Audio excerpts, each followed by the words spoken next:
Welcome to my channel self study. आज हम पढ़ेंगे पर्यायवाची शब्द। पर्यायवाची शब्द जो हैं एक ही शब्द के अनेक अर्थ होते हैं, तो समान अर्थ देने के लिए इनका नाम समानार्थी शब्द भी है। और जैसे पर्यायवाची शब्द होता क्या है, जैसे हमारा नाम घर में कुछ और होता है, मोहल्ले में नाम कुछ और होता है और स्कूल में नाम कुछ और होता है, ऐसे ही पर्यायवाची शब्दों का भी अलग जगह अलग नाम होता है। तो कुछ इम्पोर्टेंट देखेंगे नाम, बाकी सारे नहीं पढ़ेंगे। जो आ चुके हैं या आ सकते हैं उनके बारे में पढ़ेंगे। तो जैसे इस बार पूछा गया था, जो 2021 का पेपर हुआ था यूपी टेट का, जो कैंसिल हो गया था, उसमें पूछा गया था कि धूमकेतु जो है वो किसका पर्यायवाची शब्द है, तो वो अग्नि का है। ऐसे ही अन्वेषण का भी इम्पोर्टेंट है, क्योंकि अन्वेषण का पूछा जा चुका है। तो अन्वेषण का मतलब होता है खोज करना, लेकिन हम ज़रूरी नहीं है कि वो हमसे अनुसंधान या खोज पूछे। वो हो सकता है कि हमसे कुछ और नाम उसका पूछ सकता है, जैसे कि उसका दूसरा नाम हो गवेषण पूछ सकता है, या फिर छानबीन भी पूछ सकता है। तो ऐसे ही अगला जो है वो अरण्य। अरण्य का मतलब जंगल या वन होता है, लेकिन वो हमसे जंगल ना पूछ के कानन भी पूछ सकता है। तो हमें सारे याद करने पड़ेंगे, ताकि कोई भी आ जाए हमें पता होना चाहिए। कानन और विपिन भी होता है। ऐसे ही जो है वो अश्व का भी पूछ लेता है। अश्व का घोड़ा तो पता रहता है सबको, तो घोड़ा नहीं पूछता है, तो वो पूछ लेता है कि तुरंग। तुरंग का पर्यायवाची शब्द क्या है, या सैंधव पूछ लेगा कि सैंधव का पर्यायवाची शब्द क्या है। तो उसके बाद हम पढ़ेंगे,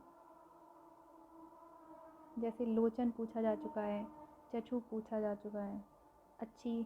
अच्छी का मतलब पूछेगा कि अच्छी किसका पर्यायवाची है, तो आँख का। तो और उसके बाद है आंगन।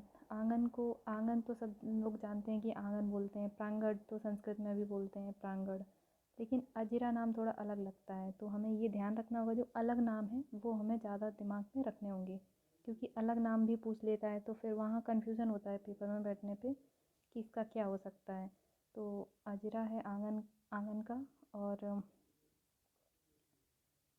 उसके बाद है आम का। आम का कई बार पूछा जा चुका है कि रसाल जो है या पिक बंधु है वो किसे कहते हैं।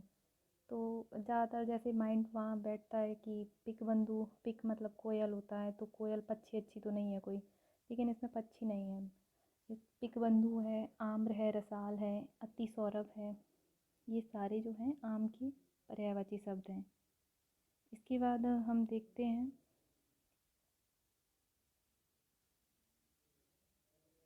इंद्र का। इंद्र का जो होता है वो मेघवाहन। मेघवाहन हो सकता है, दिमाग में कुछ ये बैठे कि कोई और देवता हो सकते हैं मेघवाहन के, लेकिन यहाँ मेघवाहन जो है इंद्र हैं। इंद्र ऐसे भी याद रख सकते हैं, जैसे श्री कृष्ण जो और इंद्र में थोड़ा युद्ध हो गया था उनमें, कि मतलब बारिश की वजह से, तो उन्हें बरसात का देवता या फिर मेघवाहन भी कहते हैं। ऐसे याद रख सकते हैं कोई कहानी से, या फिर आसपास के लोगों से बात करके। उसके बाद है इंद्राणी। इंद्राणी का पूछ लेता है कि शतावरी। और उसके बाद जो इम्पोर्टेंट है हम वही पढ़ेंगे, ज़्यादा नहीं पढ़ेंगे, और कुछ तो आपको पता ही होंगे। तो जो इम्पोर्टेंट है वही देखते हैं जल्दी जल्दी से। जैसे विभूति के 3 अर्थ निकलते हैं। विभूति का मतलब द्रव्य भी होता है, विभूति का मतलब धन भी होता है, और विभूति का मतलब ऐश्वर्य भी होता है। तो ऐश्वर्य को भी विभूति कहते हैं, द्रव्य को भी, ये द्रव्य, और धन को भी विभूति कहते हैं। उसके बाद देखते हैं कपड़ा। कपड़ा जैसे अगर आप गांव में जाएंगे तो वहाँ बोलते हैं कपड़े को चीर भी बोल देते हैं, या फिर पट भी बोल देते हैं। ऐसे अलग जगह घूमने से हमें अलग अलग शब्द ढूंढने को मिल जाते हैं, तो हम उससे याद रख सकते हैं। अब हो सकता है वो आपसे चीर ना पूछे, पट ना पूछे, वस्त्र तो पता ही रहता है, बसन पूछ ले, तो हम लोग बसन को कुछ और निकालें, इस वजह से सारे याद ही कर लेते हैं, चीर, बसन, पट, अंबर, वस्त्र। उसके बाद आता है कमल। कमल जो है उसमें अरविंद पूछा जा चुका है एक बार यूपी टेट में। अरविंद। अरविंद का पर्यायवाची शब्द क्या है, कमल। और उसके बाद कामदेव जो है, कामदेव का पूछ लेते हैं। काम, मदन, मनोज, मयन, अनंग, पंचसर, मनमत, रतिपति। और उसके बाद मनसिज, पुष्पधनवा, स्मर, मीनकेतु, मकरध्वज। और उसके बाद देखते हैं पिक। पिक जो है इस बार पूछा गया था यूपी टेट में कि पिक जो है वो किसे कहते हैं, तो कोकिल यानी कि कोयल को पिक भी कहते हैं। और बसंत दूत भी कहते हैं, परभूत भी कहते हैं। कपोत भी इम्पोर्टेंट है। कपोत जो है वो कबूतर को कहते हैं। रक्तलोचन इसलिए कहते हैं क्योंकि उसकी आँखें लाल होती हैं। लोचन का मतलब आँखें, रक्त मतलब लाल। और उसके बाद देखते हैं कल्पद्रुम। कल्पद्रुम इम्पोर्टेंट है। कल्पद्रुम होता है देवद्रुम, उसे बोलते हैं। कल्पवृक्ष भी बोलते हैं, पारिजात भी बोलते हैं, मंदार भी बोलते हैं, हरिचंदन भी बोलते हैं। और उसके बाद बोलते हैं काक। काक मतलब कौआ। कौए की जो है काफ़ी अर्थ तो पता रहते हैं, जैसे काक पता होता है हमें, और बायस। लेकिन पिसुन जो है वो अलग शब्द है, पिसुन को याद रख सकते हैं। उसके बाद देखते हैं खग। खग आ चुका है इसलिए इम्पोर्टेंट है। बेहग, बेहंग भी कहते हैं, पक्षी भी कहते हैं, द्विज। यहाँ जो द्विज है उसके 2-3 अर्थ हैं। द्विज ब्राह्मण भी होता है। और यहाँ देखिए द्विजराज जो है उसे चंद्रमा को भी द्विज कहते हैं, द्विजराज। तो ये आ चुका है और इम्पोर्टेंट भी है क्योंकि एक शब्द के कई अर्थ होते हैं। एक अगर द्विज को याद रख सकते हैं कि द्विज अगर ब्राह्मण है तो हमें ये भी पता चलेगा कि एक द्विज का मतलब ब्राह्मण है। और द्विज का मतलब खग या पक्षी भी होता है ना। और द्विजराज अगर जोड़ दिया जाता है तो चंद्रमा हो जाता है।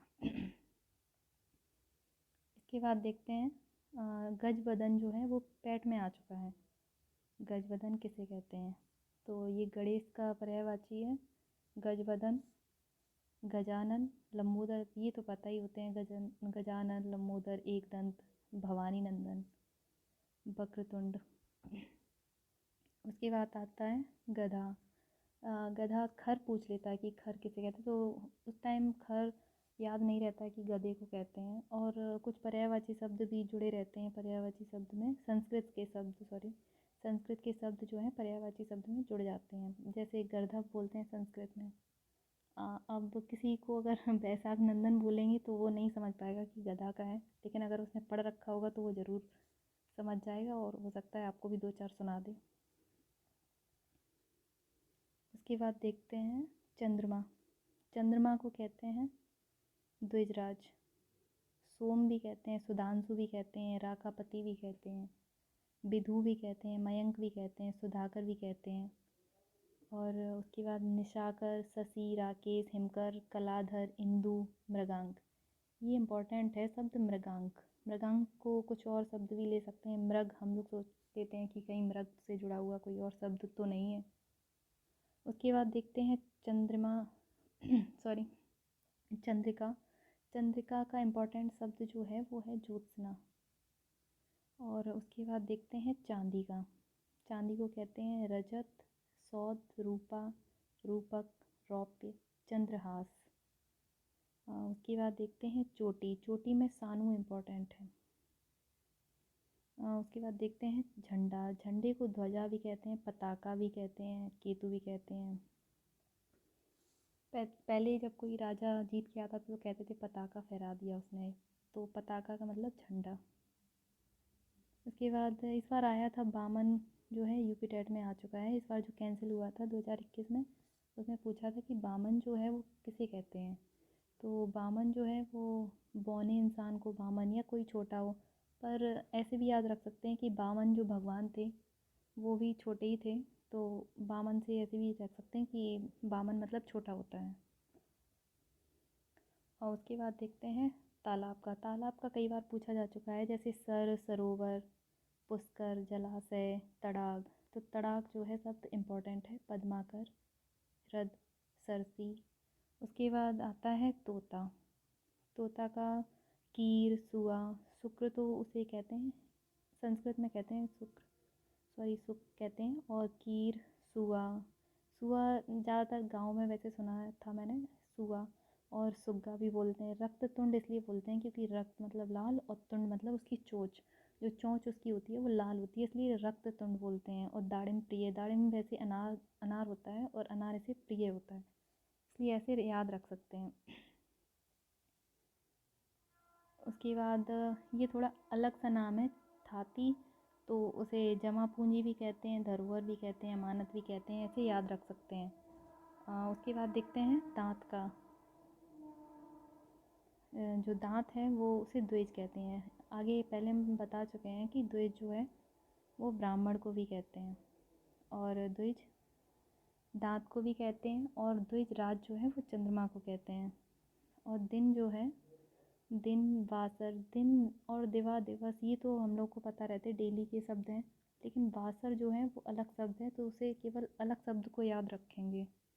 और उसके बाद देखते हैं पत्थर। पत्थर का जो है वो है पाहन।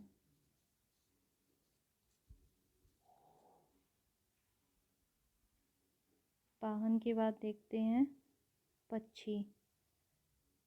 पक्षी को कहते हैं बेहग, बेहंग, खग, पखेरु, परिंदा, द्विज।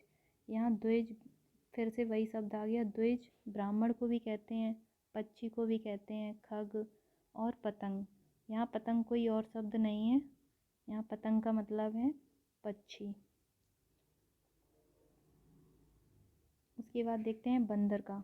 बंदर इम्पोर्टेंट शब्द है। कपी कहते हैं बंदर को, मरकट भी कहते हैं, और कशी कीस भी कहते हैं। बानर, बानर, कपी, ये तो बोले जाते हैं शब्द, और हरी, लेकिन कीस, मरकट, शाखा मृग, शाखा मृग जो शब्द है वो अलग है। उसके बाद देखते हैं ब्राह्मण। ब्राह्मण को द्विज कहते हैं, विप्र भी कहते हैं, महिदेव भी कहते हैं, भूमिसुर भी कहते हैं, भूमिदेव भी कहते हैं। उसके बाद इम्पोर्टेंट है भौरा। भौरे को कहते हैं मधुकर, द्विरेप, अली। अली जो है वो भौरे को भी कहते हैं, और अली सखी भी होती है। षटपद, षटपद मतलब जिसके 6 पैरों, पद मतलब पैर, षट मतलब 6, जिसके 6 पैर होते हैं। भृंग और भ्रमर। भ्रमर, भौरा जो है वो भ्रमर मतलब घूमता रहता है, इसलिए उसका नाम भौरा भी रख दिया गया है। उसके बाद इम्पोर्टेंट है अनिल। कभी भी वायु नहीं पूछता है, हवा नहीं पूछेगा, पवन नहीं पूछेगा, समीर नहीं पूछेगा, वो कभी कभी अनिल पूछ लेता है, क्योंकि अनल और अनिल में अंतर होता है। अनल जो है वो है अग्नि, और अनिल जो है वो है वायु, तो इन दोनों में कन्फ्यूज़न रहती है, अनिल और अनल। उसके बाद देखते हैं विद्युत। विद्युत को कहते हैं चपला, चंचला, दामिनी, सौदामिनी, तड़ित, बिजुरी। बिजुरी भी कहते हैं, गांव में कहते हैं बिजुली, बिजुरी भी कहते हैं। और उसके बाद घनबली, क्षण प्रभा, करका। उसके बाद इम्पोर्टेंट है शार्दुल। शार्दुल पूछा जा चुका है यूपीटेट में, तो शार्दुल कहते हैं शेर को। शार्दुल ठाकुर जो हैं वो क्रिकेटर भी हैं, तो उनसे याद रख सकते हैं कि उनके नाम का जो दूसरा अर्थ है वो शेर है। उसके बाद हरी, मृगराज, केसरी, ये सब इसी के पर्यायवाची शब्द हैं। उसके बाद आता है सर्प।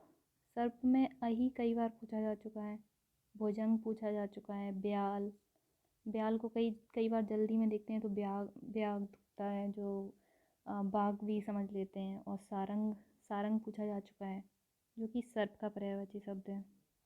उसके बाद सूर्य का। सूर्य को कहते हैं दिनकर, दिवाकर, रवि, भानु, भास्कर, अर्क, तरडी, पतंग। यहाँ ये भी पतंग है, और वहाँ एक पतंग का मतलब कीट भी था, तो ऐसे याद रखते हैं कि एक ही शब्द के 2 या 3 भी अर्थ हो सकते हैं। उसके बाद देखते हैं हस्त। हस्त का मतलब होता है हाथ, कर। अब कर आ जाए ना सब तो हाथ ही लगाएंगे, कर का मतलब टैक्स नहीं है यहाँ पे। पाड़ी और बाहु और भुजा। उसके बाद सारंग। सारंग कहते हैं हिरण को। इम्पॉर्टेंट है ये सारे, आप याद रखिए। वीडियो अच्छा लगता है तो लाइक प्लीज़ ज़रूर कीजिए, और सब्सक्राइब भी कर लीजिए ताकि इम्पोर्टेंट कंटेंट जो है यूपी टेट के लिए, सुपर टेट के लिए वो आपको मिलता रहे। Thank you.